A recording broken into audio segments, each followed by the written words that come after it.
going to edit later. Like I have anything better to do. Oh, look how good you look, everybody. Is that good? I can't tell.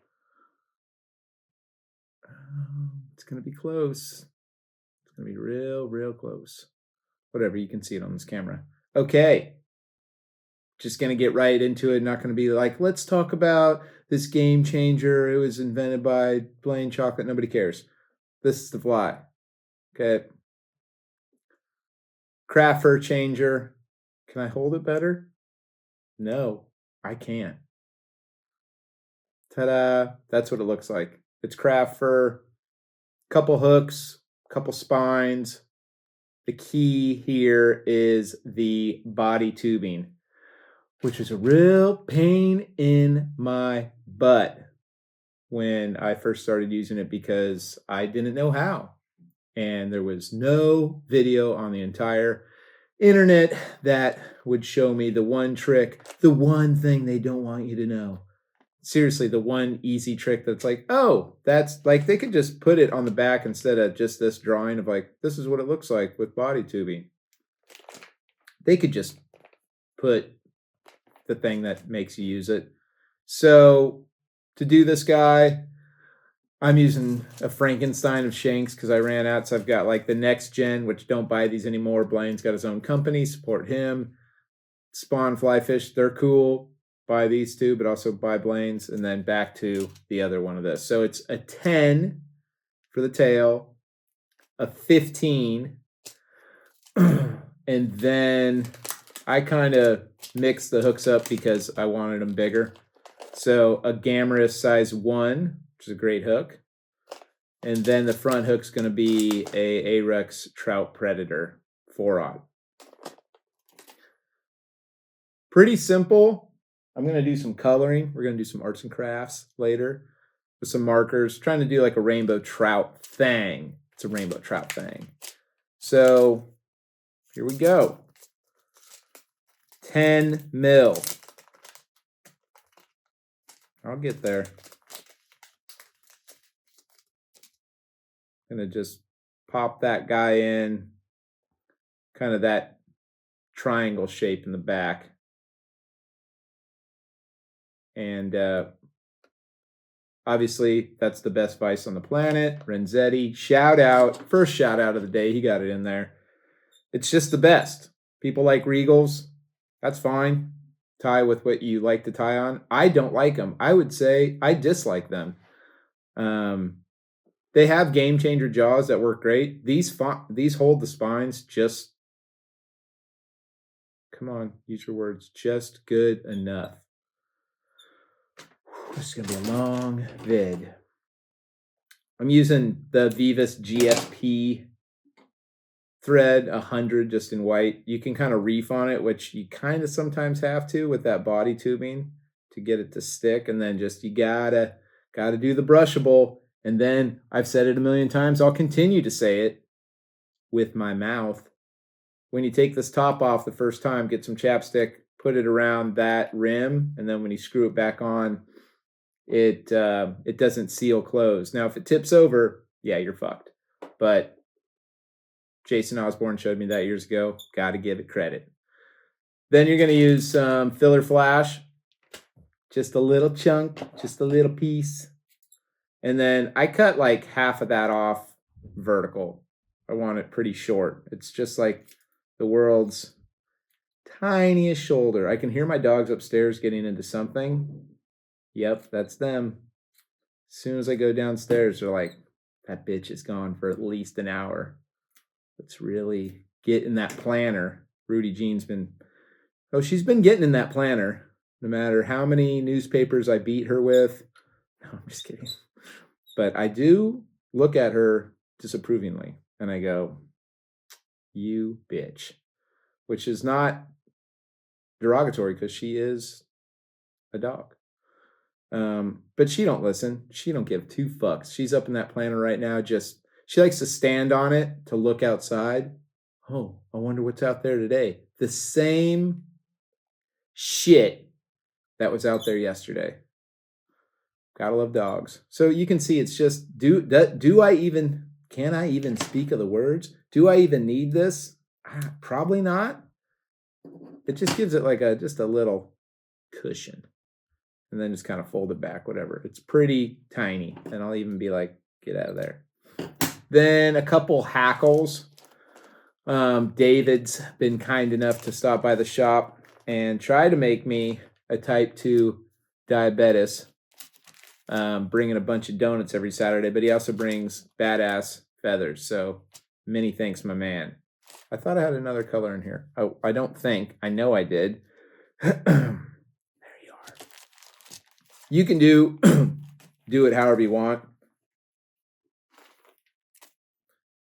I go light to dark. So this is just kind of a tan, and this is like sacrilegious. I'm sure these are like excellent dry fly hackles. I don't tie trout flies, so I'm just going to use them for a musky bug, and I'm just going to just use half of it and throw the other half away. I know people are like, no, and I'm like, yeah. So I'll put, I don't know, 2 or 3. I don't get crazy with this, like, oh, I want them exactly 1.5 times the length. I kind of want them, we want them a little long, but a lot of it's going to get covered up. I'm not real specific on, like, maybe I should be, how I tie my flies, like lay them in just right. The guys that do that, their flies look way better than mine for sure. But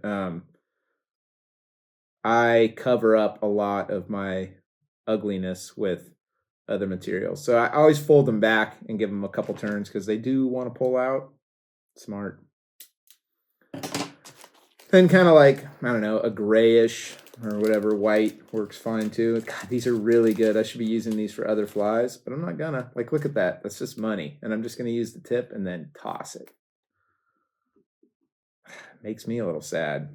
There's got to be some less good ones in here. I'm not gonna spend, let's just pull them all out. Make a mess. Yeah, see, that's not as good. Little bit wider. Kind of put these on the side. But you said you didn't do that. Yeah. Hello. I'm a hypocrite. Another one. Get this guy on the side. I'm not totally tying them in yet. And then, wow, made a mess. Won't clean that up later. Then some like olive ones. Did I say I'm trying to do a rainbow trout one? I can't remember. I thought it was Thursday all day today. It's not. Whatever. This guy. Kinda. That looks good on the top. I was going to put it on the side, but now I'm not gonna. So just kind of, oh, it went on the side. Whatever. Leave it.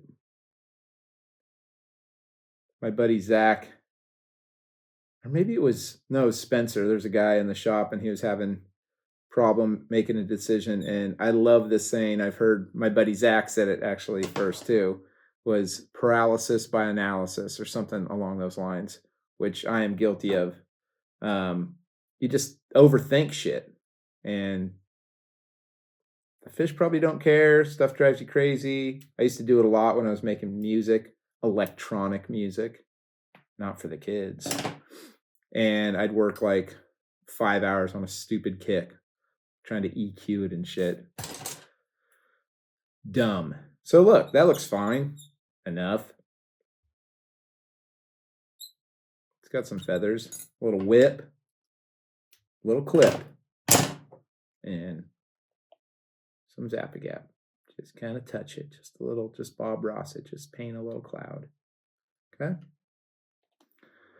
Whew, I am tired. Good thing I've got this giant apricot strawberry Red Bull. Just when it hits the lips. Oh, I am so ready to be uncomfortably energetic. That is good. That's my shout out to Red Bull. Sponsor me. I've been crushing those things since 1990 never. And I'm going to still buy them, even if I never, ever, ever, never get sponsored by them. That's how much I like them. I'm just going to keep buying them, like most things. There's our tail. Then we're going to get a 15. Oh, thought I was going to sneeze. 15 shank edge. Pop her in there.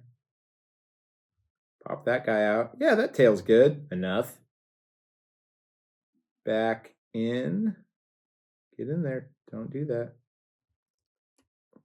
There we go. I'm sure one of these devices is going to quit recording, so it won't even matter. But I will have this fly for my guiding. So just started the winter steelhead season. Everything's blown to absolute smithereens right now, but it's going to be good when it drops into shape. I should be tying steelhead flies. I can't do it. I tied a few a couple weeks ago. I just don't have it in me anymore to tie steelhead flies. They really don't care. All the years of everyone's like, they don't care. Color doesn't matter. Pick a fly, tie it on. That is 150,000,000% true. Like, it's cool. The people that tie really pretty flies, they look great. But, oh my God, they don't give a shit. I mean, I like my flies to look good enough that I like them. But they literally eat, at least, and I can only say the fish in my area, but they're all the same because it works up in Canada and Washington and everywhere else. But just, if you have like 3 colors, just fish black and blue, a red and orange one, and a purple one. That's it. Have some that are rabbit strips that are kind of long, kind of lamprey lychee-ish, and have some marabou stuff that's a little bit bulkier. If you want to tie an intruder, I always shit on them. Whatever, tie an intruder and fish it. They look great. Don't cast great. Snap. Shots fired. But that's it. I like to tie this shit because this does make a difference when you're chasing. And again, this is just the fish that we chase. I don't know who that is. Tiger muskie in the Pacific Northwest. They definitely will react to different flies, especially as the season goes on. There's quite a few people that actually fish for them now. It's not just Sturzana anymore. Single tier. People are like, I was fishing them fucking before you could even spell tiger muskie. There's no doubt. I'm sure you're out there. I just haven't seen you. And so they see a lot of flies. There's a lot of gear guys out there actually now too, scoping them, and they pound them. And so having something a little different can definitely help. And what's cool about the bigger flies and all the articulated stuff is, depending on how you tie them, unlike a steelhead fly that we just huck out and hang on, or whatever you want to do, your presentation, your rod angle, the amount you strip, the length of the strip, the cadence of the strip, moving your rod, not moving your rod, different pauses, throwing slack in, all that's going to make the fly dance different. I just love that. Like, you can get better at streamer fishing. And it's cool to watch that. I mean, it's all visual and you're just like, this is badass. Okay. Okay. Okay. So I should have done this beforehand. This poor book, I just keep marking it. If you got to know, well, it doesn't say. This is like this color. This is the color of it. Kind of like a peachy. And this filler flash actually takes color pretty good. I'm not going to do the bottom, power bottom. I'm going to just do the top, because the underbelly of bait fish is always white. Steelhead would probably eat that. That's messed up. Okay. That's the secret winter fly. What was I going to do? I felt like there's something different. God, I'm so glad my nose is just off to the races. Okay, so craft fur in it. The extra select stuff is nice. This is aquaflies. What do they call it? Something fancy. Aquafur. There's the dogs, because I got mail. Oh, my Tom Hanks. Pretty big pack. Same price. slick. The hairline stuff is great too. I've been using it for years. Jeremiah's just my homie, and wow, fucking get your chin on that mic. And I'm always down to support the buddies and try different stuff. And if it's good, I use it. And spoiler alert, this stuff good.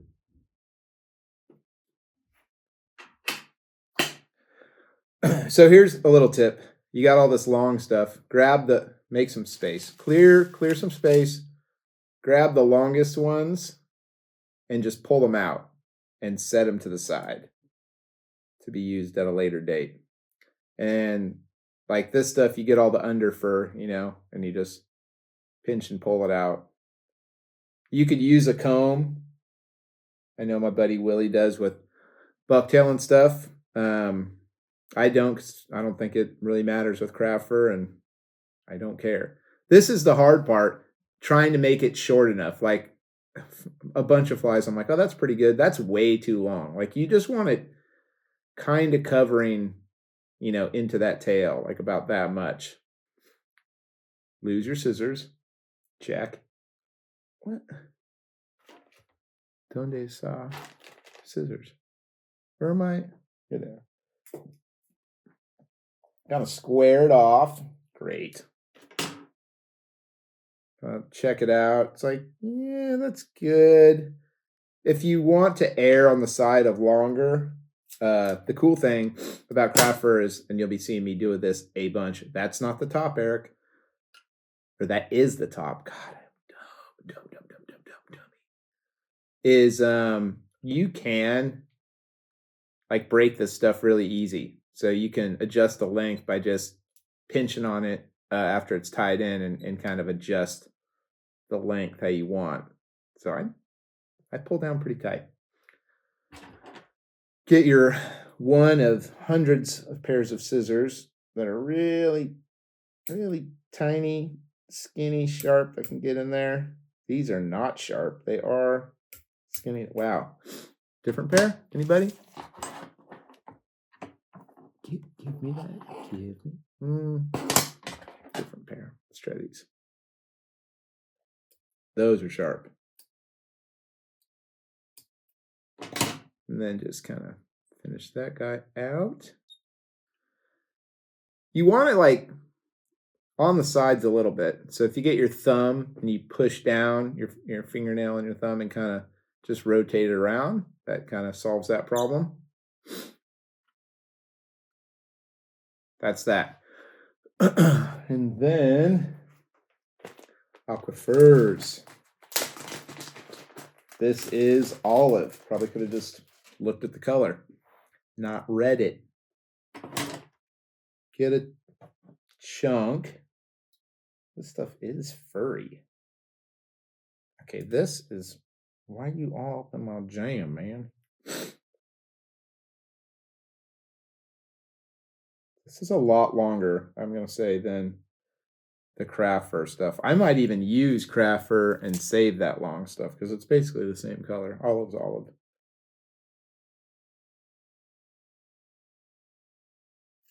Okay. Same thing though. Grab the long guys, pull them out, discard for later. And then get that under fur out of there. Kind of measure it, like about there. Square it off. That's going to be too long. This is what I'm saying. Like really measure it and look. You think like that's not a lot of material, but you don't need a lot back there. One thing you can do is kind of get it over once. And if it's sticking out, you can kind of pull back towards the left to get those little fibers trapped in there. Ooh, you slipping on me? And then give it a couple good tweaks in there. I spin it. I don't know why. Maybe it puts an edge on there. Somebody said that one time. Just so when I do my whip finish, and then give it a little snip, give it a little dip. Oh, you know what? Before doing that, who's smart now? I'll do pink actually. There we go. That's really going to make the difference. Now they're going to eat it. I'm going to go back through this whole thing. I might do it while I go. Where's that pen? Not that type of pen. It was like golden Dorado or something. Is this it? Delta Brown, negative. Oh, here we are. Because I kind of want, I don't want it to be olive. I want it to be kind of this golden olive. Oh yeah, me likey. That's nice. Hard part is not to color the pink filler flash in there. That's cool. These are strong. Jesus. Huffing pens like Charlie over here. Okay, so that's good. Hit it with the zap. Just touch it. So what was that? 10, 15. Now the hook. So you could use Senyo's intruder wire. This is AFW. What is this? 35 pound wire. You don't need a bunch. Maybe different pair of scissors. Like, I don't know, 4 inches or so. Those aren't sharp. Because you are not going to finish a sentence today. You are not going to need to really reef this hook on there because it's just attached to the tail. Come on, give me that. Don't you?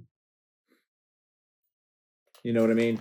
Like if they eat the rear hook, it's not going to get pulled off because, do you know what I'm saying? I barely know what I'm saying. Just don't worry about it. So pop that guy out of there. Discard. Get your wire. This is a cool hook. It's a really light wire. Large gap. I always pinch the barbs when fishing for tiger muskie. They're really easy to kill. I killed one my first year and I felt fucking awful. And you don't catch more when they're barbed because the hook it never goes through their mouth. It's like 90% of the time when that fish hits the bag, the fly just falls out, barbless or not. I would even argue that maybe it goes through easier without having that little bump on there. So throw some thread. I like these things to be pretty much bomb-proof because if they do eat it, they tend to really chew on it. Really chew on it, and their teeth will shred most materials. And I go a little bit down the bend. I'm not going to keel it. It's just for this wire to line it up right. Then you can go through the eye, up or down or whatever. It doesn't matter. It's just going to be a loop. That guy.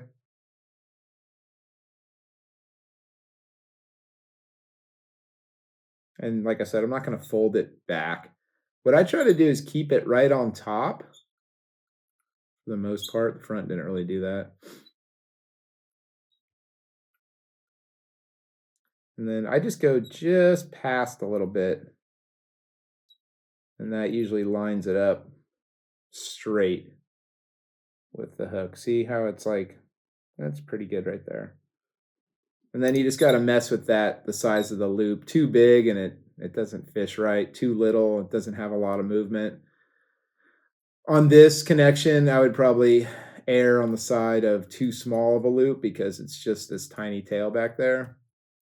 But you don't need much. I don't know the sizing of it, just the size of like maybe a 3/0 hook, like the eye of the 3/0 hook or something. Try to keep it straight, give it a couple reefs. Then all the way back up. And then go to a zap.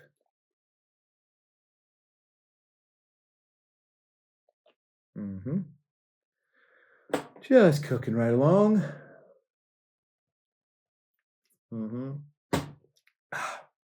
So good. Gabe turned me onto this flavor, I think. Maybe Spencer? No, I think Gabe did. Somebody did. I used to go just sugar-free regular Red Bull. Gross. Now, can't drink them. Strawberry apricot. It's decadent. Then you go back to kind of where the barb's at with your thread. And you get some more of that filler flash. Same thing. I don't know, a little more than half. You don't have to be exact. You can go in there afterwards and clean it up, but you don't want it the full length how it comes out of the bag. It's just too long still. Not trying to build a super big shoulder here.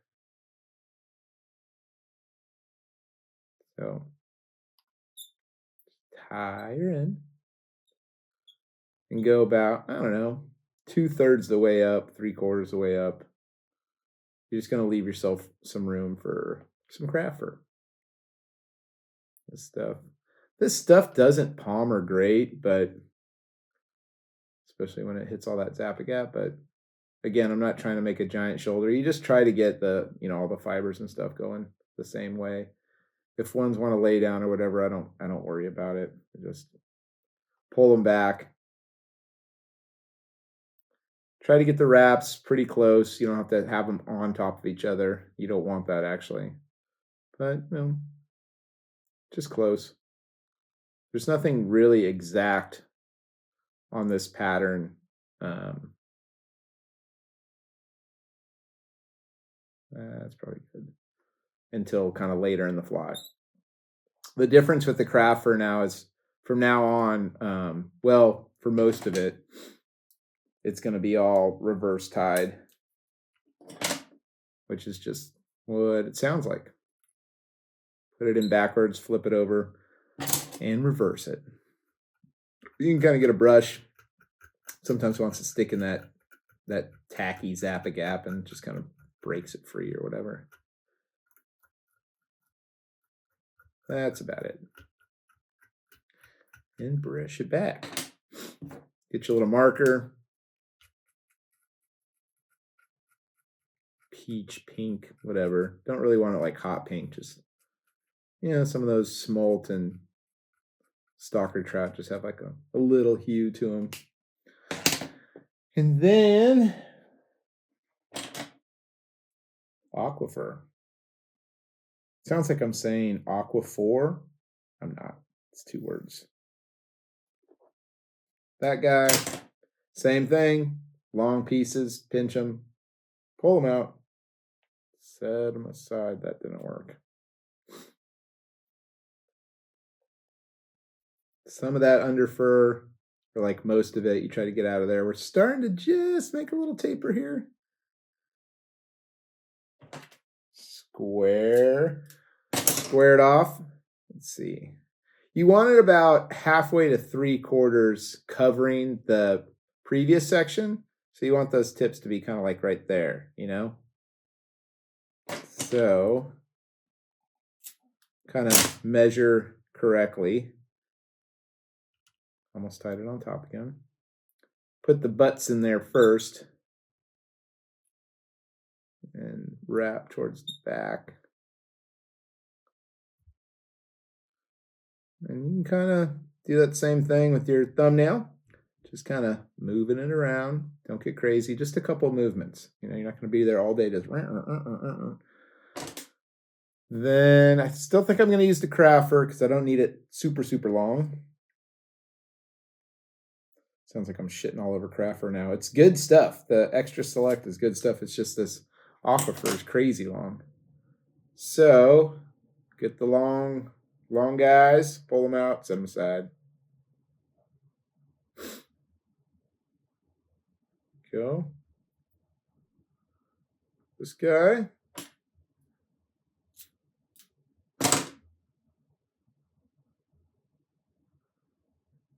See, it's about the same length.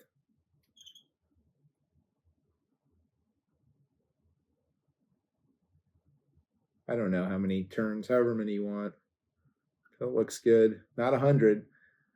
You don't have to use a pen. I just, musky flies, I kind of get in there, just a hollowed back bit guy, just to kind of get it started. And your thread, just kind of try to get it to work through there without grabbing a bunch of fur. And then if you're familiar with thread dams, that's what you do here. So basically you're just going to wrap thread so it makes like a triangle like this going up to your craft fur. And that's what kind of controls the taper. So the more wraps and the higher you make it at that fur, the more it's going to lay down. So you can have a bunch on there and you're like, oh, that's too much. You can back it off and it'll bring that, oh, it'll be going this way. It'll bring it back up.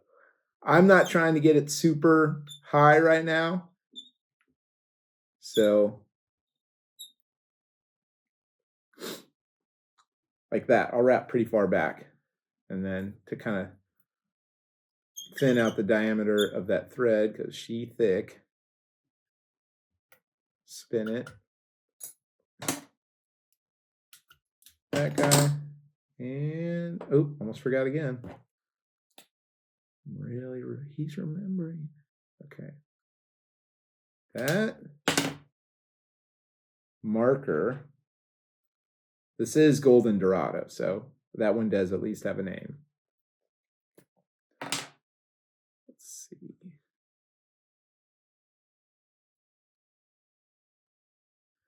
So a lot easier when I did the previous one, that it was just I could color in the filler flash olive and the craft fur was olive, because then I could just go back and forth over the whole thing and it wasn't a big deal. But trying something different, whatever. Let's see if it works or not.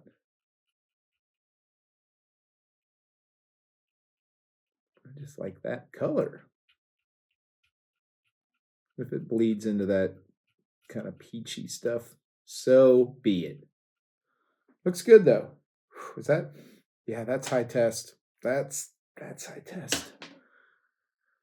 And I'll probably go back through and trim some of this a little bit by just, pinch and pull. But there we go. So we've got a 10 mil, a 15, and a size 1 Gammarus. Now we're going to get a 20 mil somewhere in here.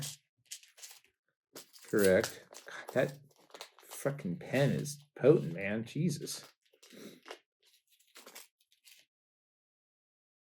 Slide that guy on. Like so. Pop her out.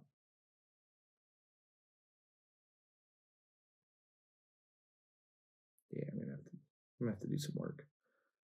So now we're gonna be adding just a little more craft fur and stuff as we kind of go forward, just making a little bit bulkier, a little bit more taper, etc. Thread base.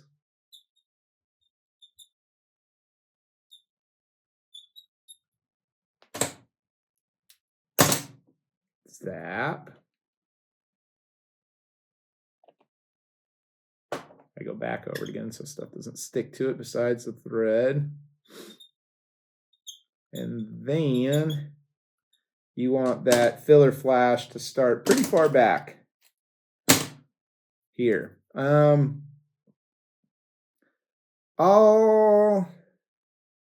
won't trim this. I might trim it afterwards, but we'll toss it in there and see how it looks. I think I usually trim it a little bit, but we'll see what it looks like this time. And then same thing, 2/3 the way forward. Okay. This stuff will break. You don't want to like reef on this. You want it tight, you want it wrapped tight, but like don't pull as hard as you can, because it's just like chenille core or something like that. It's really thin. Like I said, it doesn't wrap great a lot. If you really were A-type, just anal as F, You could use a steamer and hang all this stuff and steam it, and it will lay all flat. You know, if you're trying to really make something. I don't know why you would do that, but if like you have to do that, if it's one of those things, it's like 1, 2, 3, 1, 2, 3. You got to turn the doorknob 5 times or whatever. Like that will get rid of it.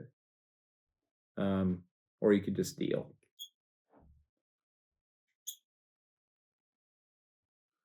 That guy's in there.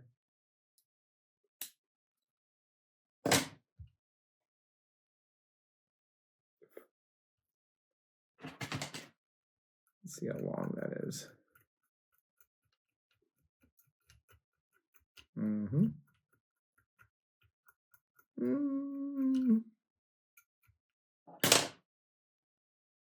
A little long.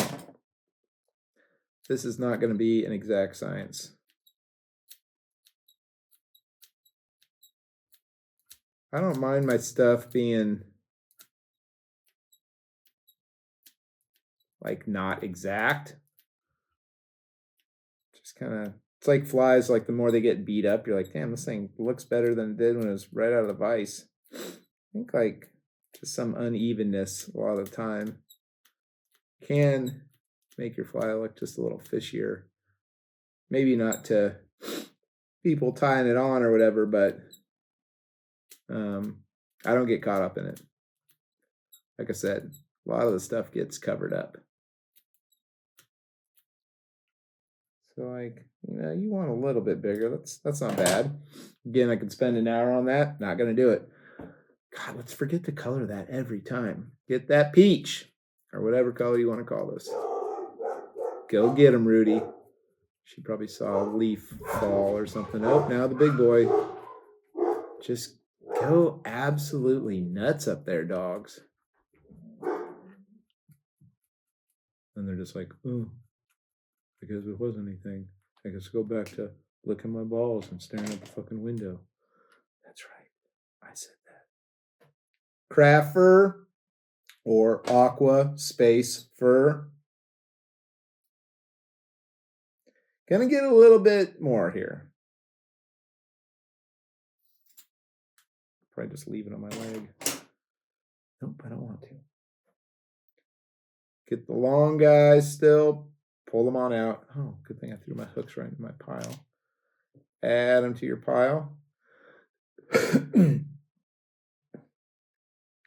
a little of that under fur out. Not all of it, though. You want to build a little bit of bulk here. We're going to reverse tie this also. And that kind of adds bulk. You don't want to tie just the tips in. You want it to actually kind of flare out a little bit. That will also give you a little bit of bulk. And I'll say bulk a couple more times this video. That, pull down. That kind of spun around nice, so I don't really have to do the thumbnail thing. I'm still going to use I'm going with the craft fur still. Don't want it to be too long. That green stuff is like, it's a monster over there. Man. Again, long guys. Get them out. And lam it. And just a little bit of that craft, or that under fur out of there. Not all of it. Square all this mess. Like so. I'm gonna check the length. Yep, that looks good. I'm gonna spin this just to make the thread just a little narrower.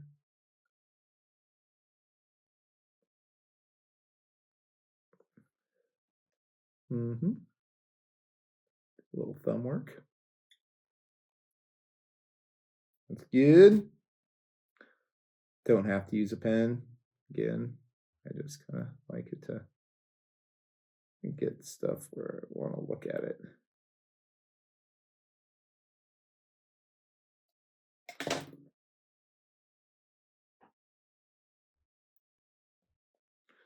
And then thread damming it. Pulling that stuff back.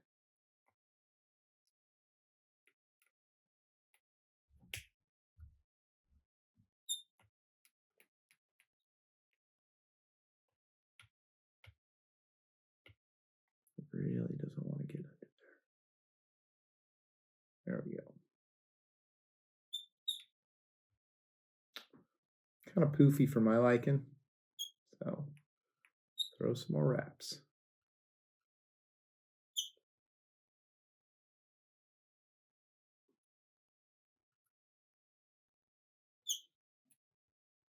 And the taper is your discretion. Also, what's kind of cool about the thread dams and the reverse ties, like if you're trying to tie like a, say, a bluegill pattern or something that's really high in a spot, you don't have to do that big of a thread dam, and you can get that hump, that lovely lady lump without a bunch of material.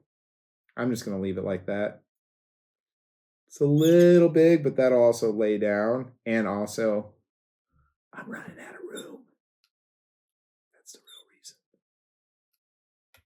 And yes, I did do a 4-turn whip finish, not 5. Sue me. Get that guy back. Maybe I'll just do this guy green. Much. And then, where's my Dorado? It's got to be a better system than this, but probably coloring it on the skin, Eric. Ever think of that?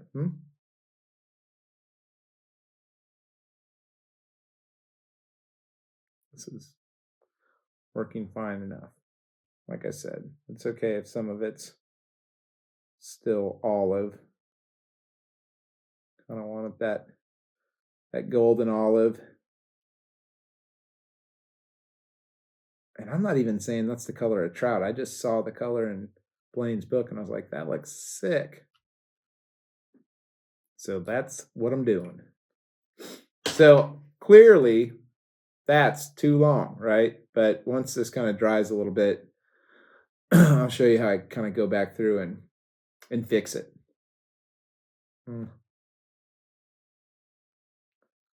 that guy's there. I like the color scheme. I definitely like that little peach kind of shining on through.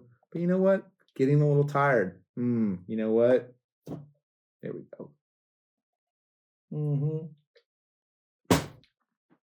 Oh, it's a lot of carbonation. Oh, God.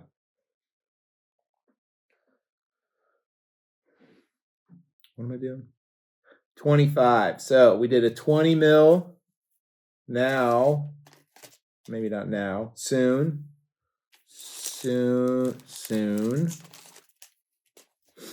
25 mil.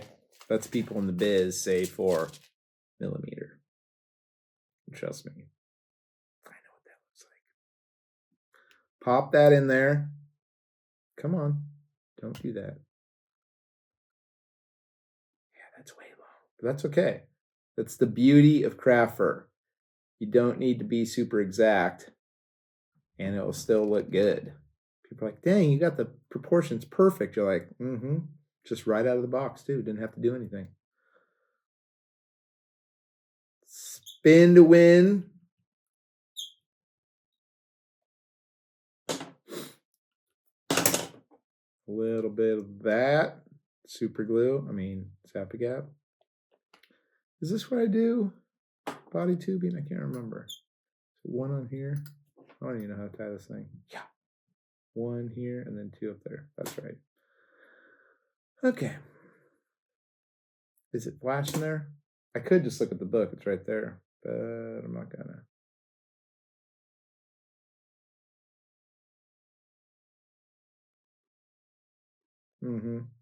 That's right.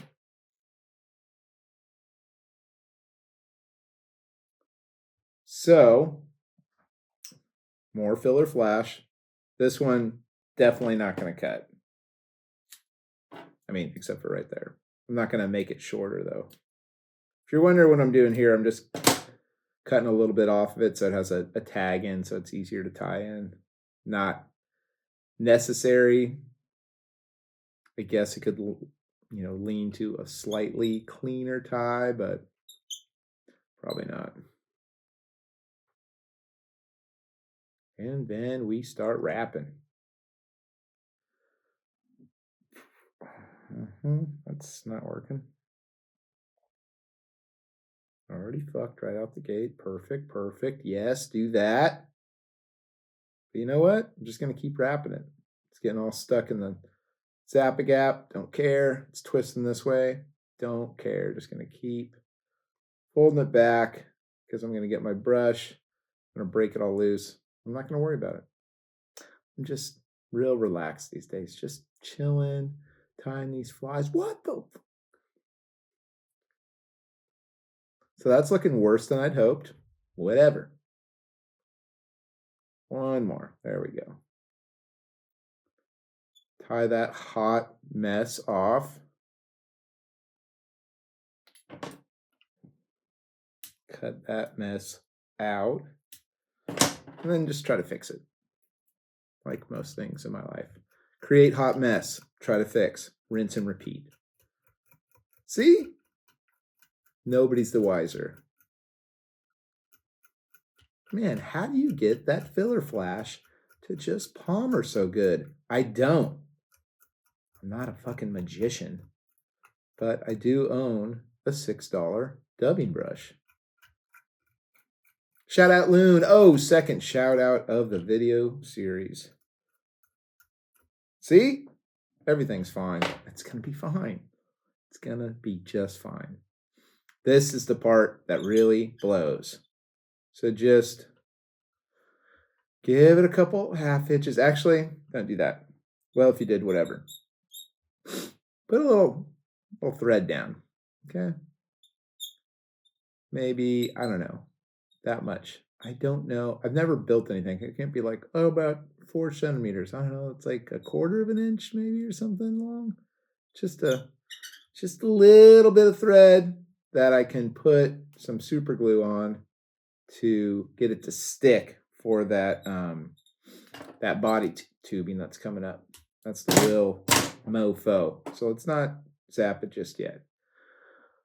Oh God. So that's this stuff. I used it for a while, badly, and then I used it okay for a little bit, and then I didn't use it at all. Now I'm back to using it. The length is however long that is. I don't know. So first things first, hit it with a little flame once it starts melting, and then just touch it. So that will keep it from unraveling. Then throw some zap on your little thread base there. And put the end that you burnt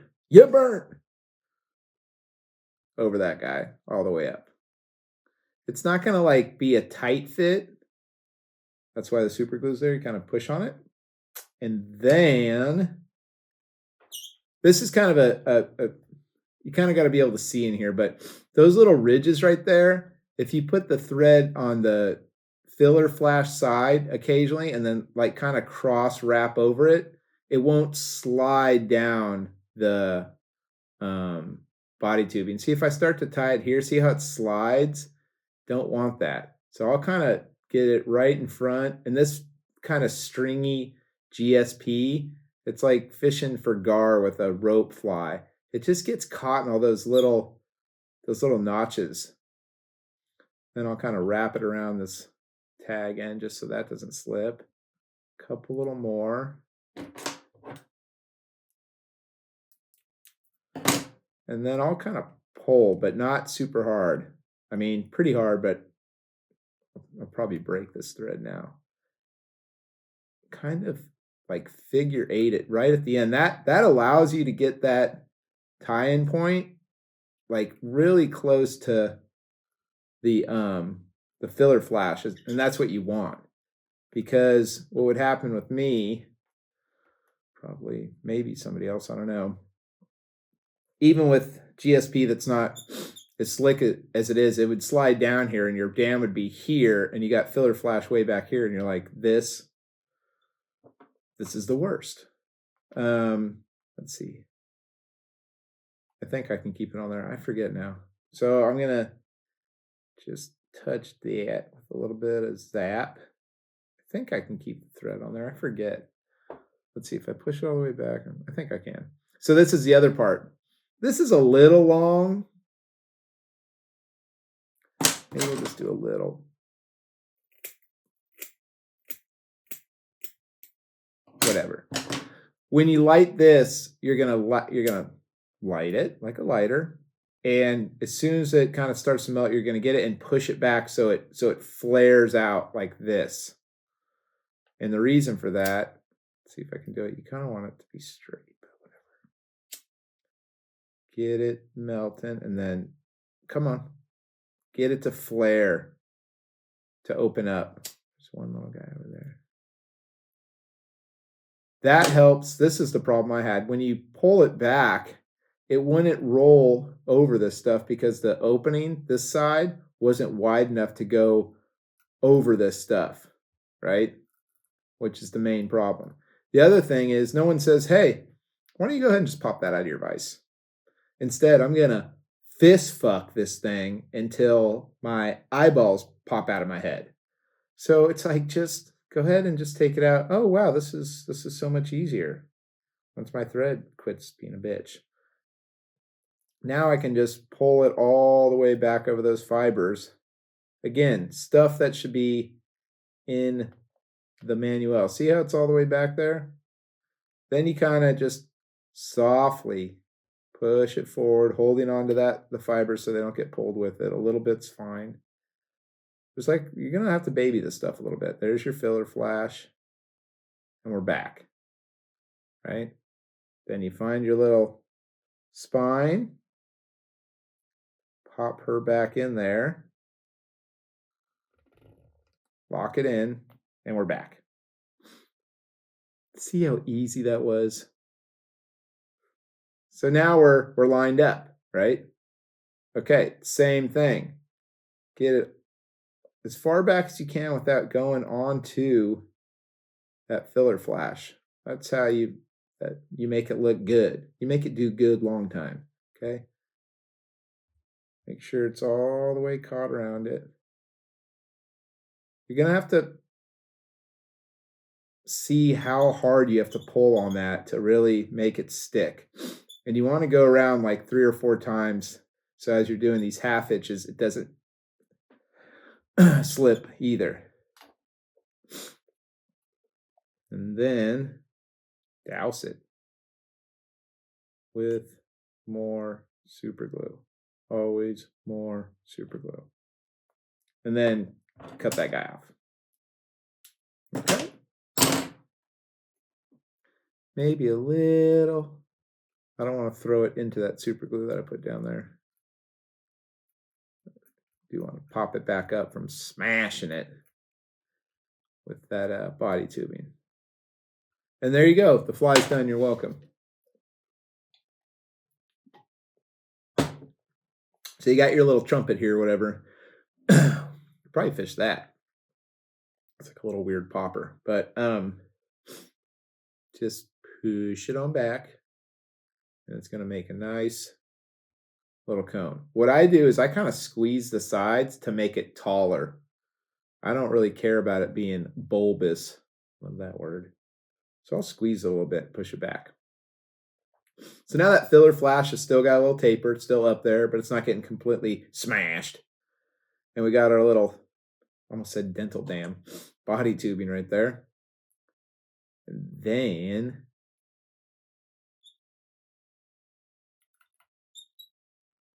that guy going. I don't want to use those scissors.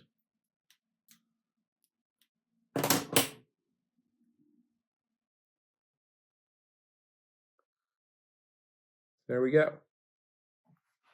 Nice, right?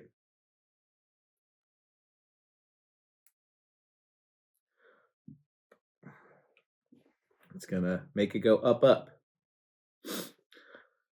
Okay. Not that this actually takes marker, but sometimes it does a little bit. No, it's not kind of. Okay.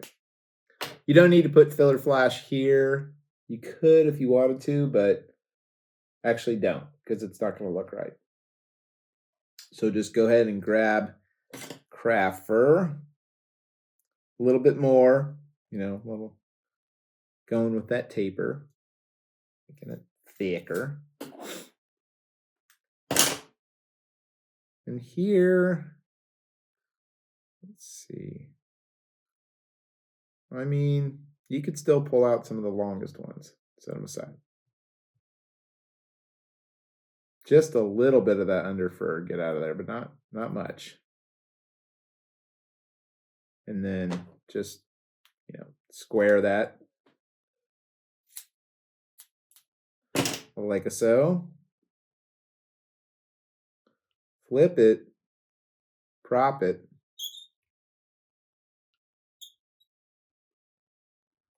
I kind of like to hold it in place, those first 2 wraps, just so it's right where I want it. Make sure it's, kind of going around the whole thing.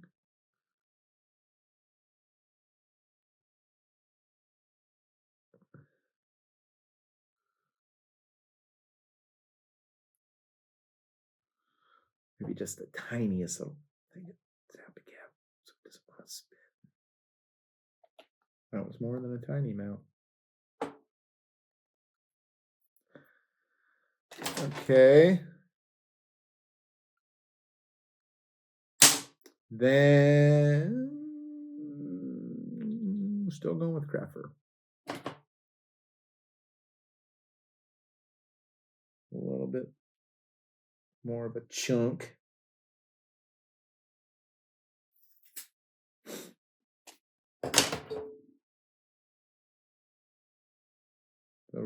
Just the longest of the ones on that guy. A little bit of that under fur out of there. Squaring it.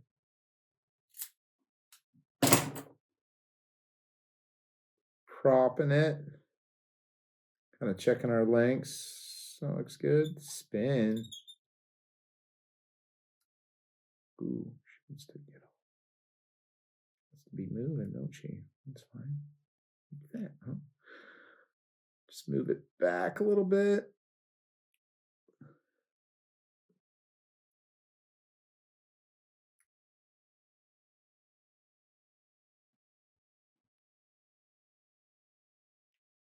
Looks pretty good. Use your pen or not, or just your fingers or whatever. Push all that back a little bit.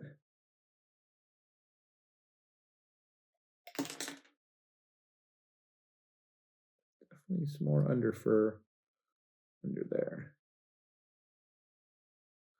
You got some room to build your thread dam there.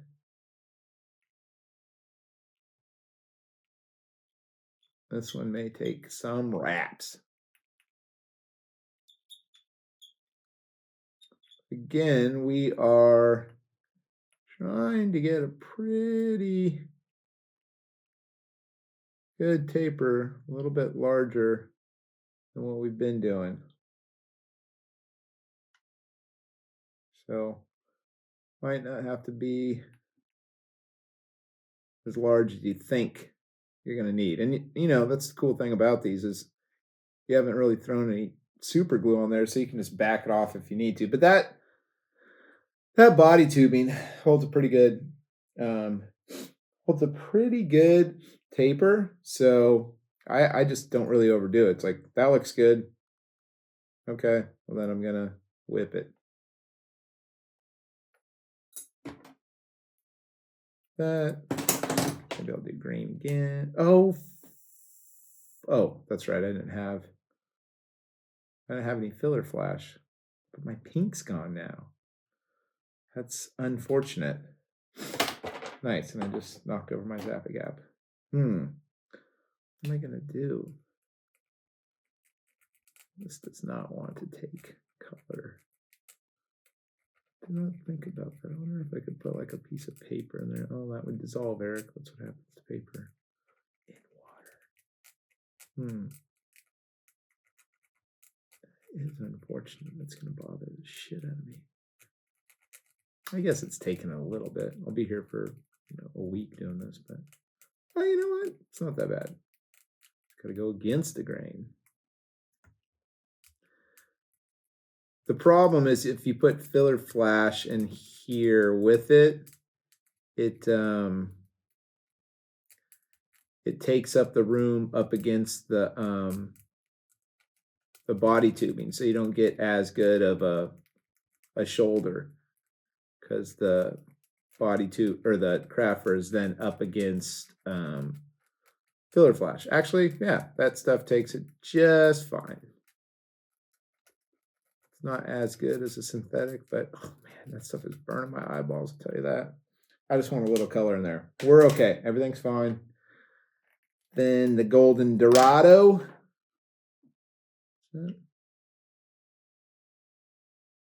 Twist it a little bit. There we go. Just the olive stuff. Like I said, if some of those are hanging down with the white craft fur, so be it.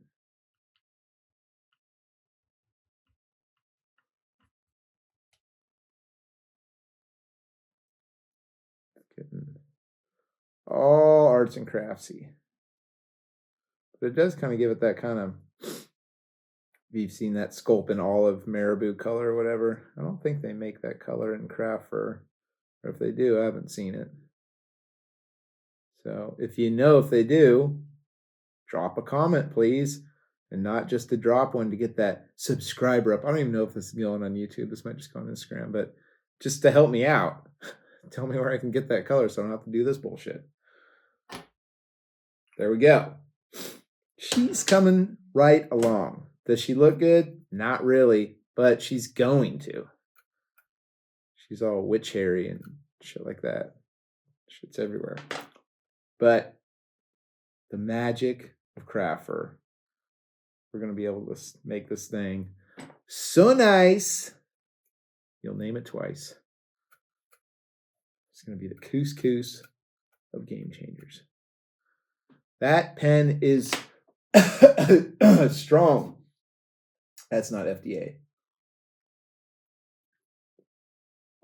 And neither is this. So now we're going to the main front hook. It's TP612 Trout Predator Short. This guy.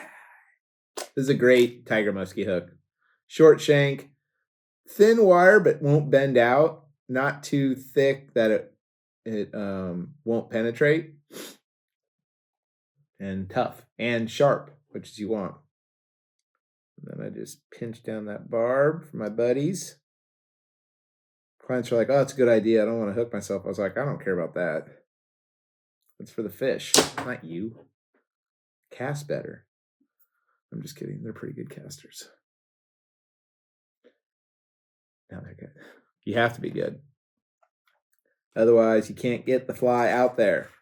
So we got some wire. Come on now.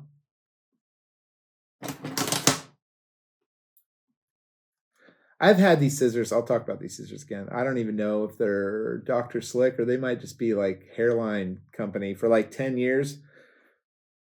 Just cut wire, all sorts of stuff. They wouldn't cut thread, but they cut all this other stuff really good.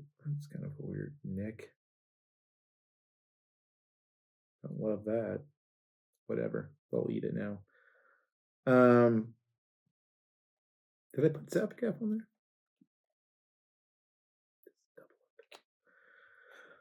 Okay. Take that guy out. Put it right there. Get this guy and put him right there. Again, why I love the Renzetti vise. 10 mil spine, 4/0 hook, little adjustment back in there. You got your rotary thing if you want it. I just do it to look upside down. I don't actually wrap fibers like that, but if you wanted to, hey, have at it. But they're just sick. If there was a better vise out there, trust me, I'd use it. But there's not. So it's like one of those things, like, don't overthink it. You know, people are like, what do you think about a good trout reel? It's like, doesn't exist. It's just a line holder. If you want to spend a bunch of money, sweet. They look great on a Loomis or Winston or something like that. But, and here come all the Deschutes guides at me. You haven't had a 17-inch red side ripping your line down. Yeah, that river's like 3,500 CFS. It's not the fish. It's the current. They're strong. I get it. They're wild red side rainbow trout. They're bad mofos. They're just the toughest fish on the planet. But it's also, they live in like a fucking gigantic hydraulic river. So Yeah, they'll take you to your backing sometimes. Are you going to need it every time you fish the Deschutes? Probably not. Do they look great? Yes. Am I going to ask myself some more questions? 100%. But yeah, any reel will work. But if you need something that does take drag, like their cousins that go to the salt and come back, yeah, then you're gonna want to spend some money. Because when that stuff starts season and you lose a nice fish, it hurts a little bit. Or people that palm like hatch reels. Just please take your hand away from that $900 reel, sir. Please take it away. Just let it cook. This guy I am going to wrap around because if they do eat the rear hook, this is what it's holding on to, right? So I made it a little longer. Again, I try to put it on top.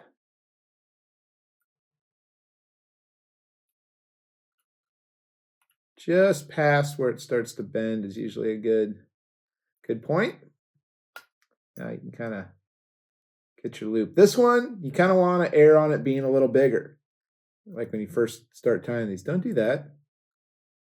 Why have you done that? Oh, is that magnetic? Because you want that to swing. Oh, I got caught on that. Now I see what's happening. But you don't want it super big. That was not helpful, I know. You just kind of got to play with it a little bit.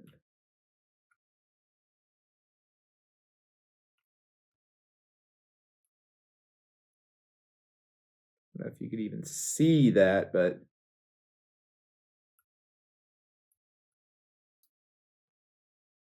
it's kind of what I like. And then as I wrap, okay, don't do that. As I wrap forward, I actually go kind of underneath and then over and then underneath and then over. Definitely think that helps keep it from, if you got a freaking monster and they're just pulling as hard as they can, it's got to go through a lot of those up and downs to pull through. And this shit ain't gonna break. Like the thread is not gonna break. And then I don't go through the eye because I fish 100 or 140 pound fluoro. I know Midwest guys, you've thrown your cell phone across your living room. I don't fish wire. I know I'll get broke off someday. I know it's going to be a monster. I know you're going to be right. I know I'll come on here and be like, well, it finally happened. You guys are right. I'm wrong. You're handsome. I'm ugly. You're smart. I'm dumb. You're strong. I'm weak. You people like you. Everybody thinks I suck. Whatever you want me to say. But it hasn't happened yet. And the water we fish has, I don't know, 30-foot visibility. So I know guys that have caught them on wire, just like a lot of things in fishing. It's a confidence thing. It just looks like there's a stick attached to the front of my fly. So I don't do it. So that's me. Then, now we start really sealing in the flavor here. So sap a gap. More thread.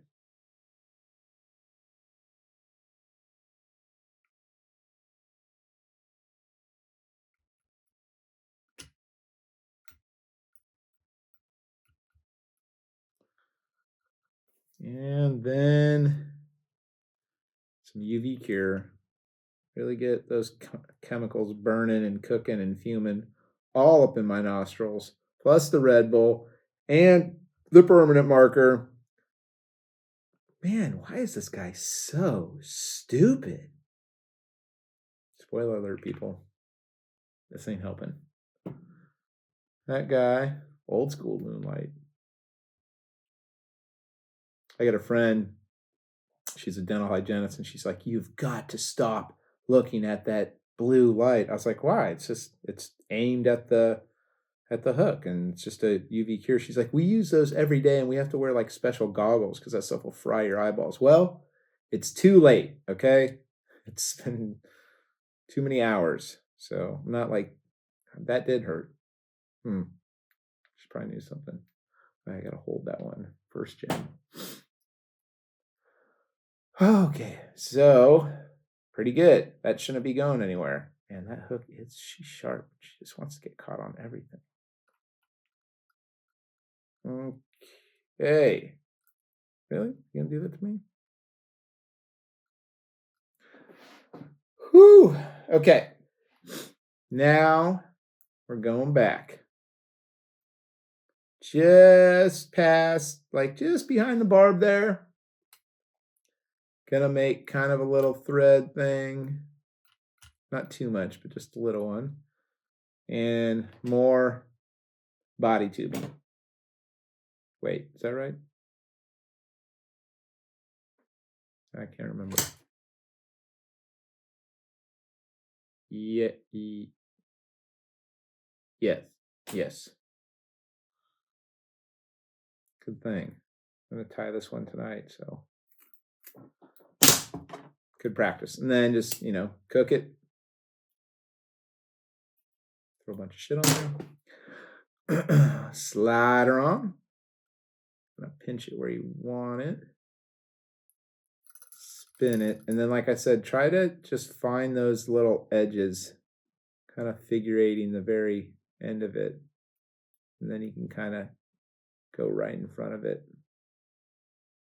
And I kind of go back maybe a couple times.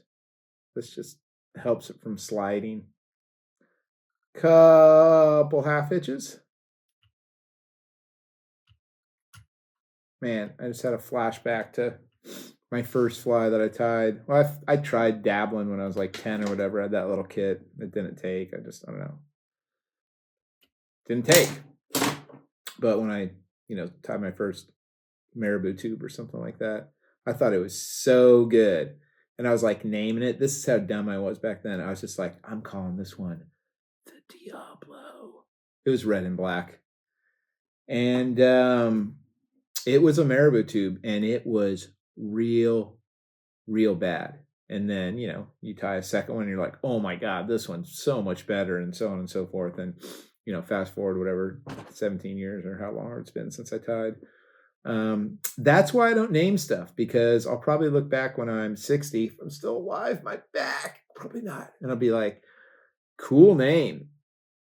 Was it a marabou tube? Was it a intruder, or was it a some type of leech? Because that's it for winter steelhead bugs. That's it. Those 3 flies. That's it. Oh, it's a prawn. Okay, fine. There's a 4th one. You got me. Okay. What am I doing? Hit this. This is not going to work as good because that's in there. Ooh, good separation right there. Good. Maybe not. Maybe don't do it. Don't. Oh God. We'll make it work. That one got extra flary, which not horrible. Pushing it back. Probably don't even have to get this one off the vise. Nice. Then pushing it forward.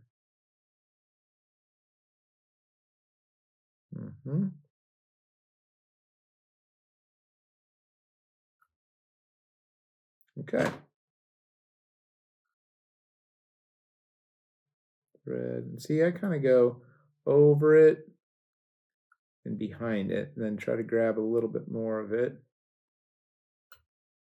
just so I don't have it slide up the tube that much. Oh, I just felt that thread kind of tear a little bit. I pulled on it too hard. Because that plastic stuff, she's sharp in there. She will cut that thread. I got enough good wraps on there. Or so I think. Okay. There. Then more zap. And then I'll get this done. I'll trim it. I'll pull off that craft fur. I'll put eyes on it. I'll be like, God, this looks great. And then somebody will throw it 30 feet up in a tree on a 100-pound test. And that's that.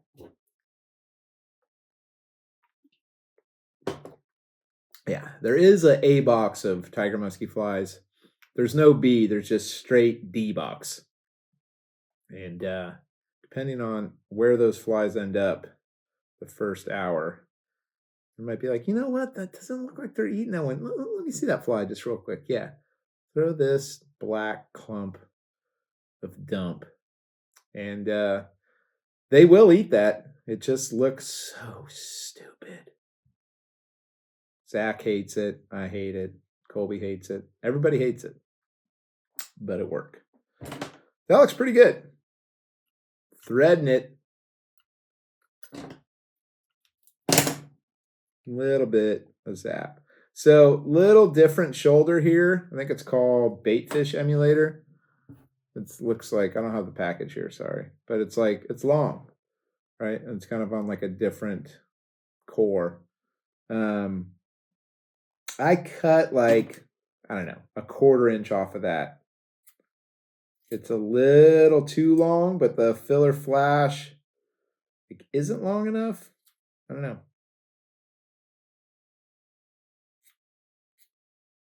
And I don't think Blane uses this. I think he uses filler flash still, but I just like, oh my God, I'm dying. I just like the way this stuff looks better. I like the way this stuff looks better. I like this stuff and it looks better. Man, a couple more years, that's all I got. So, and this stuff I do wrap on top of itself. I'll show you what I mean by that. Because it's like got this nice flat core. And I don't really want it to go, I don't want to go forward that much. I just want to make sure that this whole, use your words, body tubing has got pretty good coverage. And it kind of covers this connection. So like I'll move it back. I'll wrap it right on top of itself because it's got this thick core that just wants to lay right on itself. So it's actually a pretty good material for doing that. It's not going to kind of bind the rest of the materials down if you wrap on top of it, which is nice. Which is why I use it. See, every now and then there is a reason why. Not always, but most times. Doesn't take a bunch. Like, I don't know, that's 2 wraps. That's a wrap. Am I going to do 3? I don't know. Let's see what it looks like. Can always take it off. I think I am going to do 3. Let's see. Definitely want some body. Yeah, I like 3. So bring it around. This can get a little sloppy poppy. Let's see. Get this over there. Because it's so long, it's going to bring all these fibers up that want to get caught in there. And kind of turn it a little bit. And then I just wrap that thread on top of all that hot mess.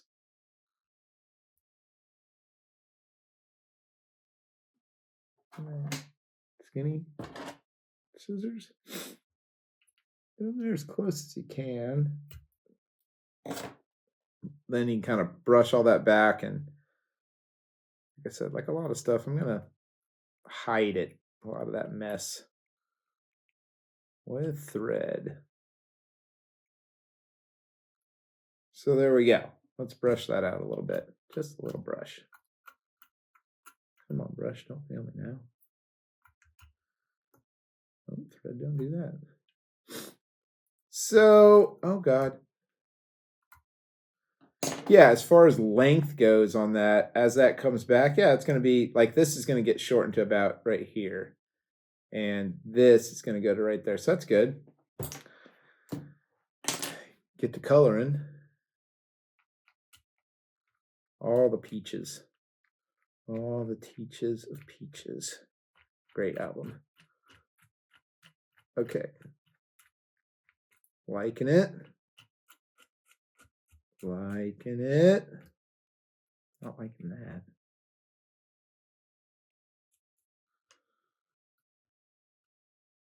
Fun thing about trying new color combos like this, besides that, if you got like a little... I am not artsy. I can't draw. Can't paint. I can't do anything really. Barely fish. You can get kind of artsy with flies.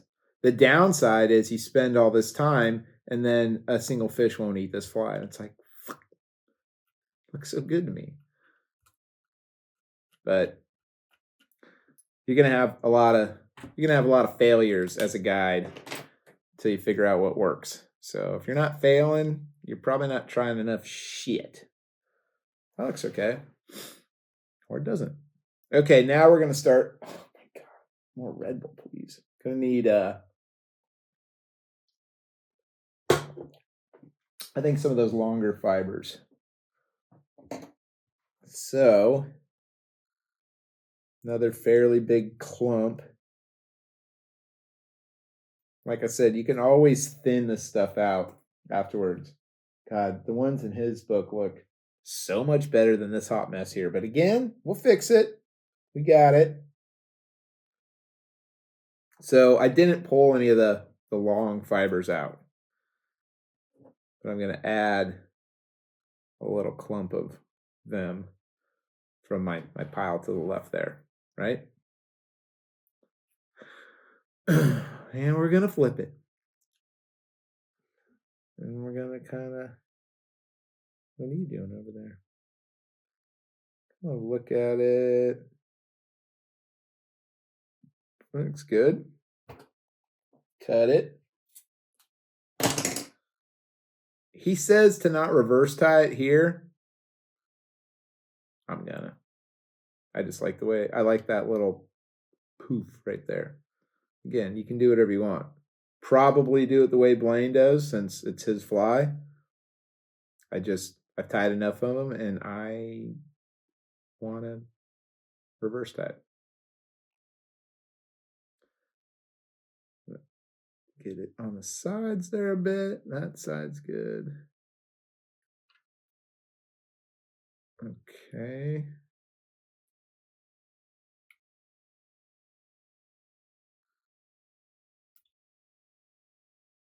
Okay.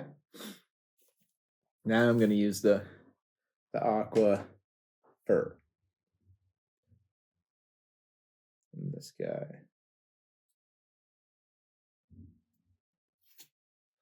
That.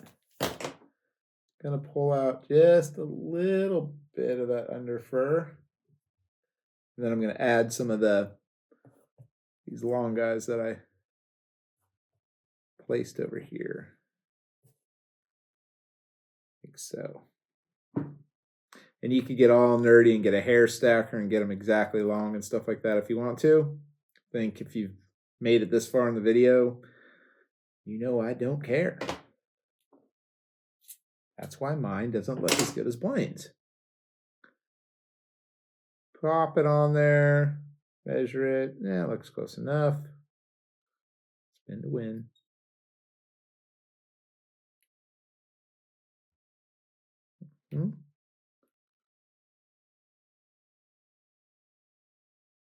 That's pretty good. Both sides there. Cool. Let me get my super expensive hair stacker thingy-majiggy. And we're pushing. Ow, that's sharp. Ow, still sharp. Still sharp. Keep it going back.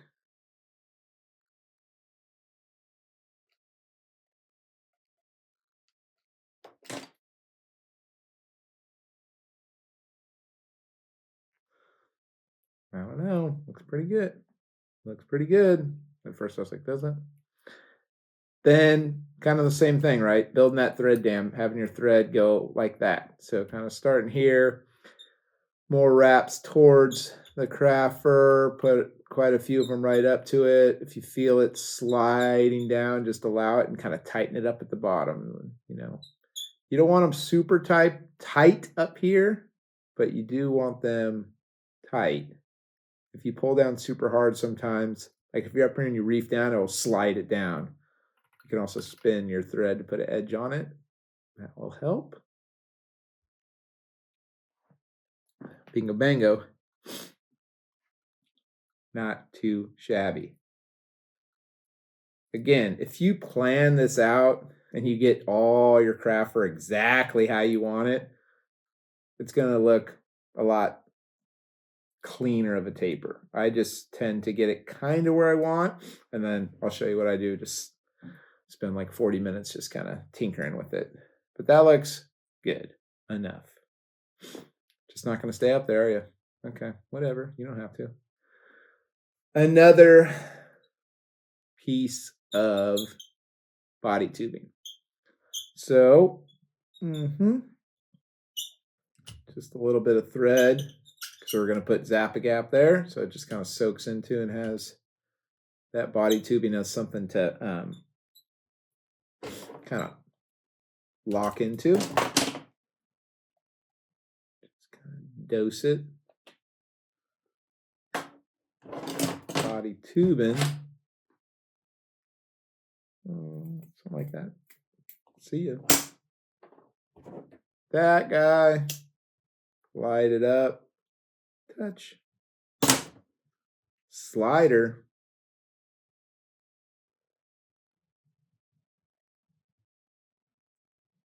Pinch it.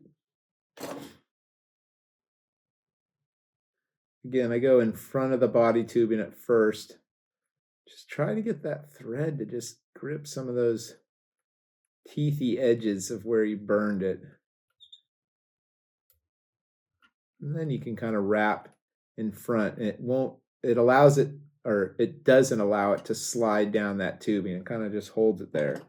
It's just kind of a semi-trick I figured out on accident. My thread got caught on some of those teeth when I was wrapping it one time, and I was like, God damn it. And then I was like, wait a second. If I exploit that and purposely get my thread on there, it kind of holds it in place so my thread can't move forward. And yeah, kind of a happy accident. So many things in guiding and fishing, either I do or my clients do, and I'm like, boner. Not that I got excited about it. It's just that you are a boner. You did a bone move, and then something shakes out. I'm like, oh shit, that worked pretty good. So just when you think you know everything, or when you think you know some things, you're wrong. Flaring it. That was hot. This one, gonna be a little bit more difficult because it ain't going over that body tubing. Is it? God. I mean, let's just end the video right there. Never happens that good. I speak good. Just like that. Same thing as the other one. Kind of wrap, towards the tail just a couple times. Get your thread in there. And try to just grab some of those teeth. Almost figure eighting the very edge of it. And then wrapping just barely in front of that rough stuff so you can pull down on that thread and it doesn't cut the thread or serrate it, or I don't know, any other word that's synonymous with cut. Is that the right word? Synonymous? I've been reading a lot lately, so just checking in on my nose, still running. Perfect. I got like a 24-hour flu or COVID or whatever the fuck for like a day and a half flying back from Mexico.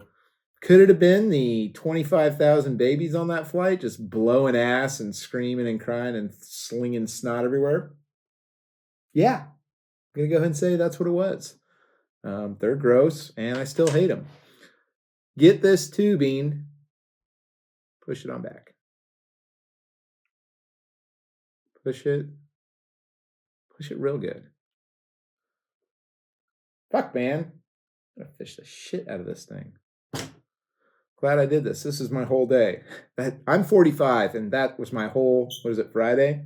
First off, I can't remember what day it is. 45-year-old man, everybody. Second off, man, what a hard day. Rivers are blown out, can't work. So, I mean, 45, yes. Wealthy, not even close. Getting real low on the old bank account. But that was my day. Took mom to the airport. Took a friend to the train station, just running people around, drinking Red Bull, time flies. I don't know, might go on a walk later, make some food, a smoothie possibly. Might mess around with some beets on the old Ableton. That's a nice thing about when it's real shitty in the winter and the rivers are blown out. Forces me not to work, even though here I am working. Yeah, just a nice day. I read my book. 10 out of 10. 11 today. More craft fur, everybody. Let's get the white stuff. And we still have a little bit of that, the long stuff. So, get a good chunk. Just going to pull a little of that under fur out. Not a lot. Want some bulkage. And I'm going to just square that. Going to reverse tie this, even though, like I said, don't think he does this, but I like it. And you know what? I think what I can do with that, no, never mind. Spin to win. Oop, that one tried to spin on me. Let's see what that looks like. Oh, not bad. We saved it.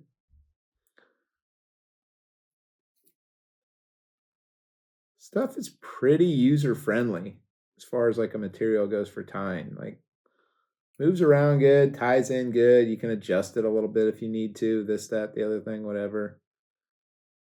It's cheap. It moves awesome in the water. So, yeah, it's pretty good. Try to color in our guy. I'll maybe color in some of this stuff too. Make a pretty little cloud. I don't know how I got that last one to take color. I guess you just gotta keep putting it on there. Good stuff. Oh yeah, that's money. This would be a cool color. I was gonna say, hey Blane, if you're watching, he's not. I can just text him, hey, make this color body tubing, because I think that'd be a cool one. Use a ton of it. I know he fishes a lot of pink and like clear water. Spoiler alert, pro tip. What does it do? Oh, olive. Going with the olive. Let's see. A good chunk.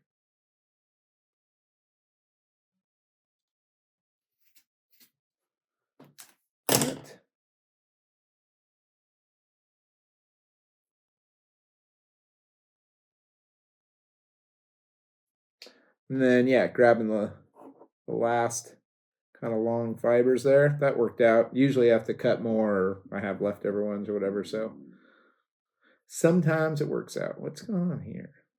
Oh, is this, did I flip it and reverse it? There we go. That looks better. And then just going to square that off a little bit. Kind of look. Yep. Spinning it.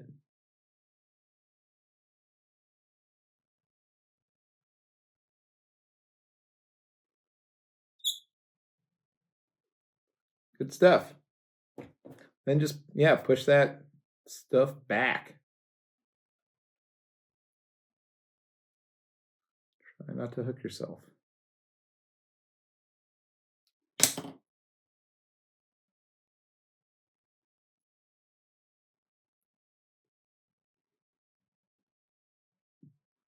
Okay. And then build your thread dam. Pretty much the last thread dam of the, well, the last one of this fly.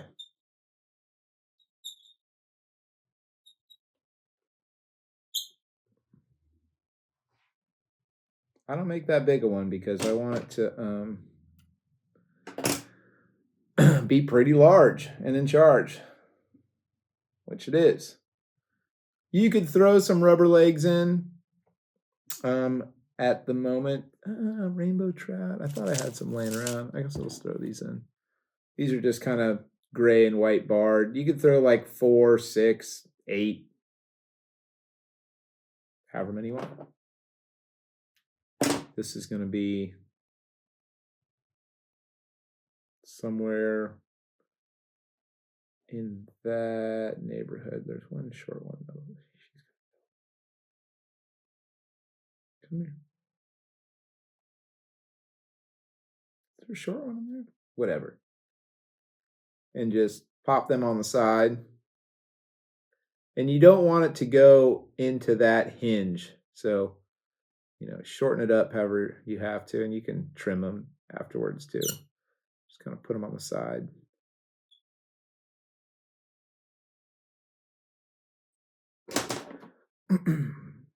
It's fine. And I'll kind of look at them. Look at that hinge. That's too much.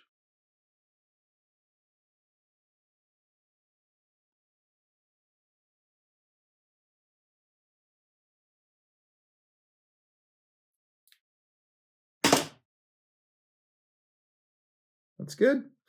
And then, yeah, the other side of that worked good. Just hold them right there.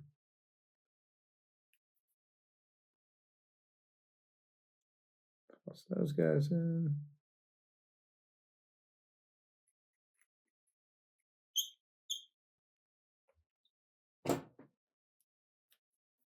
Same thing on this side. Okay.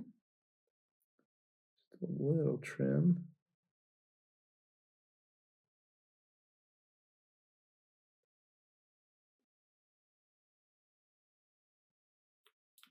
Cool.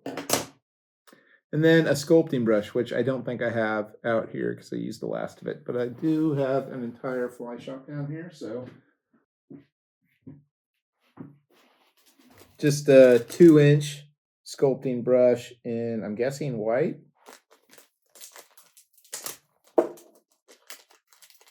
You could use a bunch of stuff. You could probably use an EP crustaceous brush here. That's almost too bulky.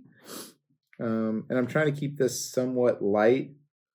Trying to tie flies that guys can cast a little easier. That's kind of the struggle with tiger muskie season, is they're so gnarly and they're just big and it's a lot of casting, and we're fishing 11 weights, that if I could make it easier on my guys, obviously that's the goal.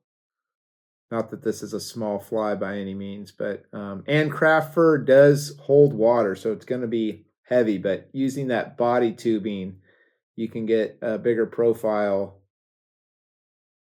and using less material. So we'll see. And this isn't as big as the flies I typically throw out there. This is probably only, I don't know, 6 inches or so,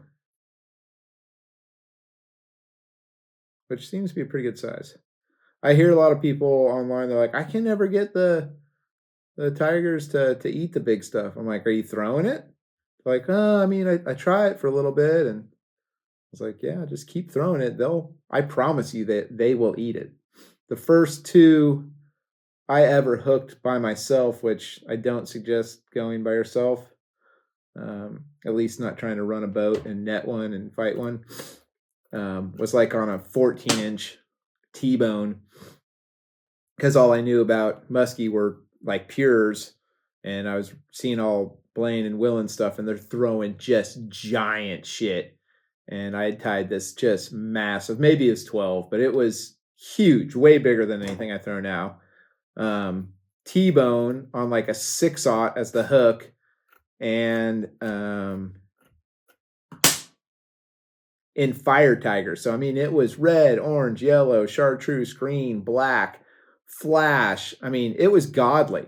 And I had 3 fish eat it right, within 10 minutes of each other, just one after another after another. The first one ate it. I screamed like a little girl because it scared me. True story.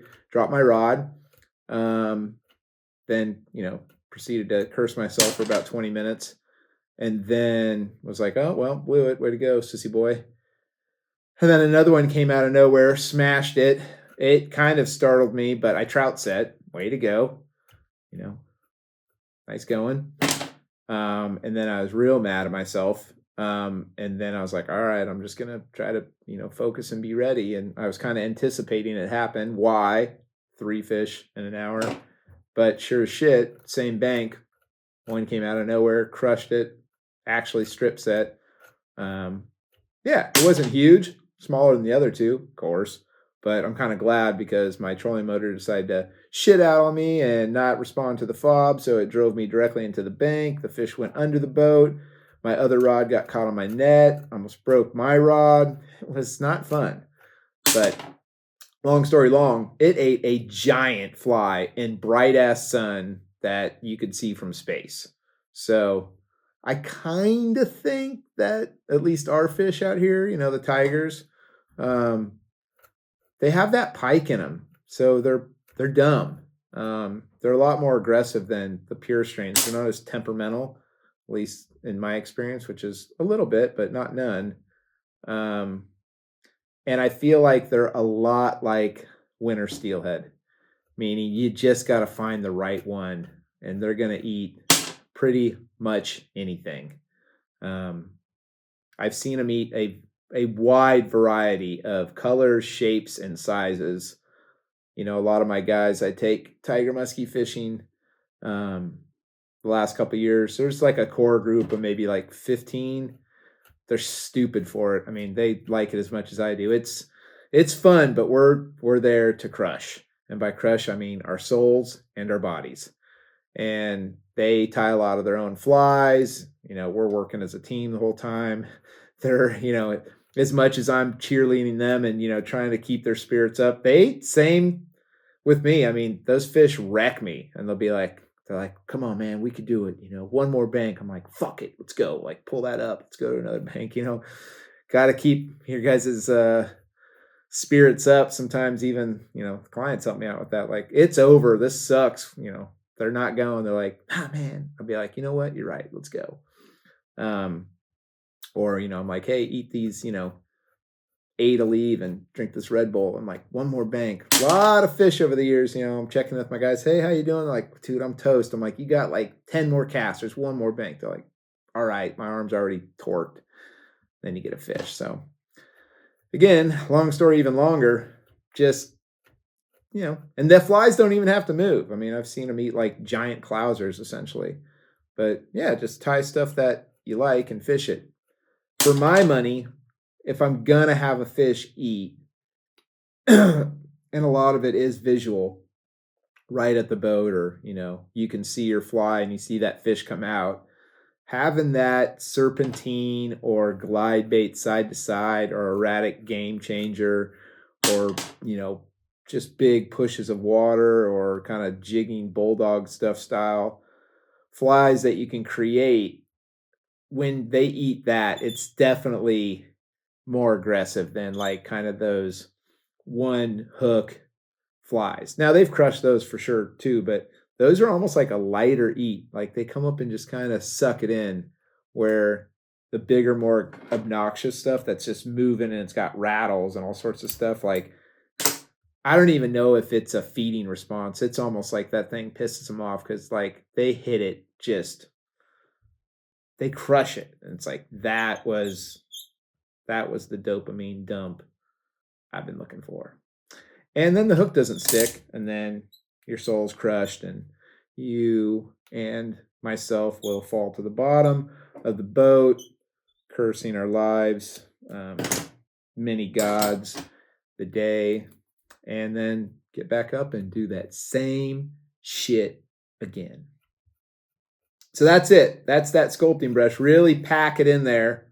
You know, I was saying the EP brush might be too dense. It is, because it's got all these rubber legs and stuff, but you want it dense too. So that EP brush, don't be afraid to really get it in there. And then I wouldn't trim it, especially if it's like your first one or your first couple ones. Leave it all bad hair day style out here and fish it first. You might like the action of it. So the more kind of bulbous, like thick, rounded front of the head, like if you're fishing shallow water, it won't sink as fast and it's going to push a lot and kick. If you make it kind of skinnier and taller, it'll kind of dart a little bit. If you kind of make it an arrow where you get kind of the bottom a little bit flatter and the sides kind of to the side, it'll have like a little bit more erratic.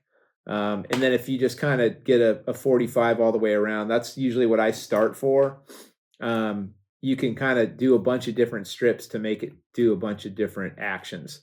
You know, just a slow two-handed strip, it's just going to wiggle like this, and then just jack it once. It's just turn sideways, or you could do kind of a 1, 2, 3, and it kind of darts, and kills. It's so fun just to mess with them. I'm getting excited right now, and it's fucking not even January. So I just kind of start cutting. And like I said, kind of that 45. Kind of want to watch your rubber legs a little bit if you can. I've cut those off plenty of times. If you're going to cut more off of one section, you know, the bottom, the sides, or the top, definitely the bottom. That'll help right it so it won't want to spin. I used to keel them.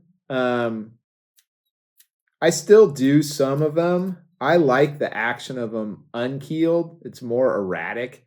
And I found when I'm tying the craft fur in on the top and bottom, if I keep it slightly denser up top, that also helps it from wanting to roll as much.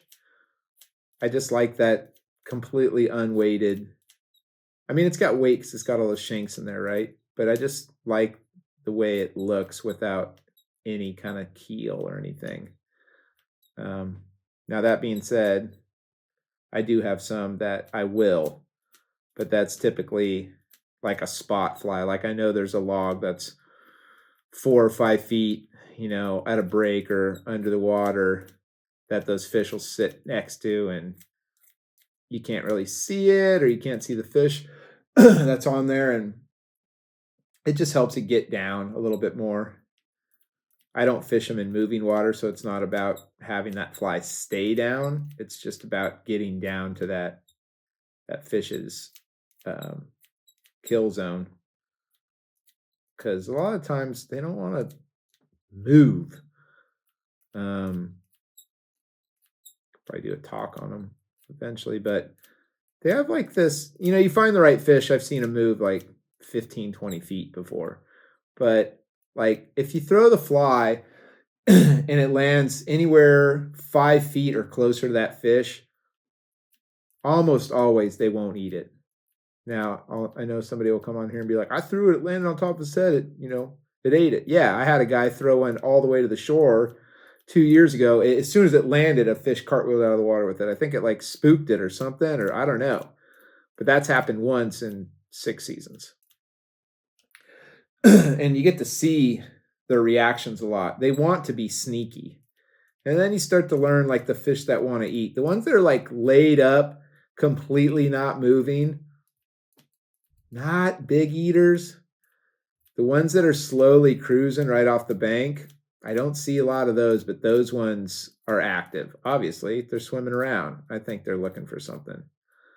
Or the ones that are it's kind of 50-50. The ones that are up in the trees or in the weed beds or stuff, some of them are just, either digesting or whatever. Some of them are kind of using it as like a little ambush spot. But they don't want that fly to be smacked like, hey, food. You'd have to be in the boat with me and show you kind of the angle. But like, if I'm a tiger looking here, you don't want the fly to come from behind and go like this. And you don't want it to come here going towards them like this. If they're straight ahead, you want it like just a little behind them and coming straight across, or straight across like this, but never towards them and never from behind their peripheral. They don't like that. The best is when they're angled like this, a little bit out, like if this is 12, like 11 or 10, and it comes at straight 90 and it goes like this. When it comes into their view, they see it. That seems to be like the angle. So if you're in a boat, that, becomes really important, who's ever running the trolling motor or whatever they're doing to put you on those fish, is to put that boat in the right place so you can make that cast. It's not just like, oh, there's a fish there, I'll throw it to them, which is what I used to think. Oh, just throw it over there. If they're like aggressive, they're going to come eat it. It's really about how they see that food source or something ungodly that just makes them so mad. So that's like a pretty good starting point. I'll trim the hell out of this for like another, whatever, 2 days, but that's kind of a good point. And then I'll show you what I do with kind of the craft fur up here. Take a good way. So kind of start at the rear, and you just pinch it. You get how long you want it. You're like, oh, I want that gone. Just pinch that stuff real tight and just pinch and pull it. It breaks off pretty easy. You don't want to just pinch where you want and pull it, because a lot of times they'll pull it like a hair, like out of your head, like from the stem out. So if you can hold that one side of it, it keeps a lot of that that fur in there, which is what you want. So I just kind of go from the back and kind of, like I said, like half, 3/4 across. And you can get like really into it, obviously, right? But just as like a general trim, just to kind of see how you want it. And that's what's nice about craft fur, is when you tear it, it doesn't tear in a straight line, which is nice, because it doesn't look all perfect, like a bunch of edges on it, which is what you don't want. So like, like I said, hasn't been that long, not even a minute. I'm halfway through this guy as far as like a rough go, like right there.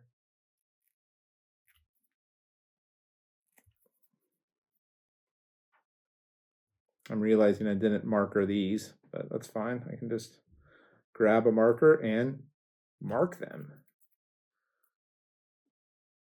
So there, a little long. So instead of like trying to measure it out, never, you tie it in a weird spot or whatever. I just like kind of coming back through here and just pinching and pulling and getting that stuff set how I want to. And it ends up looking the way I want it to look. Some people might be watching this and being like, that looks like dog shit. You look like dog shit. I'm sorry. But that's the way I like it.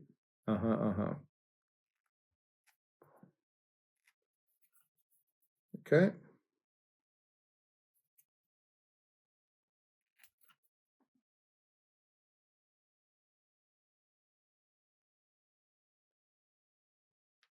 Ooh, that one's being a real bitch. I'm trying to tear too much. I'm trying to tear a phone book over here.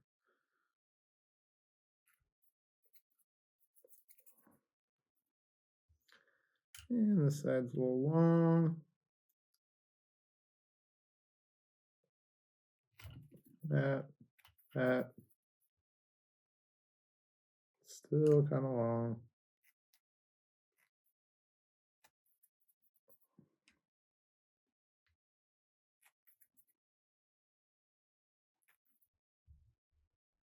So, just to kind of give you an idea,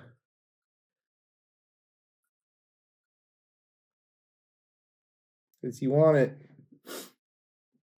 you know, just covering a little bit of that previous one. And it's all preference. At least half. You can go up to 3/4. And then I'll go through on the bottom and do the white as well. Like I said, you can sit there forever making it right if you want to get it, you know, exactly a really, really good taper. I mean, I've spent, you know, probably a good part of a couple hours on them before, and I just came to realize, like, I don't know, I'll get in like a weird, you know, horse blinders where I can't let something go, and I'm just like, oh, like I know people are like, oh, I couldn't do that. I'd be there for hours. I get it. It just doesn't happen to me all the time. It's just random. It's like I could just leave this and walk away, or tomorrow I could tie it and be like, nope, it's kicked in, and now I have to absolutely finish every piece of this. So that's fun to live with. But yeah, don't drive yourself crazy. And I wouldn't go nuts on it either before you saw it swim. Because you could get out there and be like, this thing sucks. And you spent, you know, 3 hours pinching and trimming it only to find out it doesn't look that good. The other thing here too is, let's see what color this is. I'll kind of go through.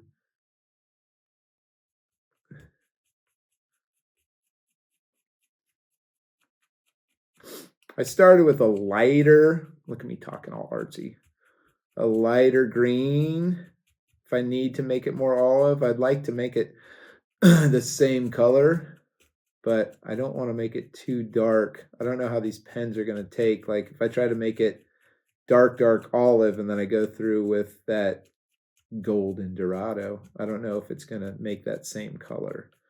So we will start with this and see what's what.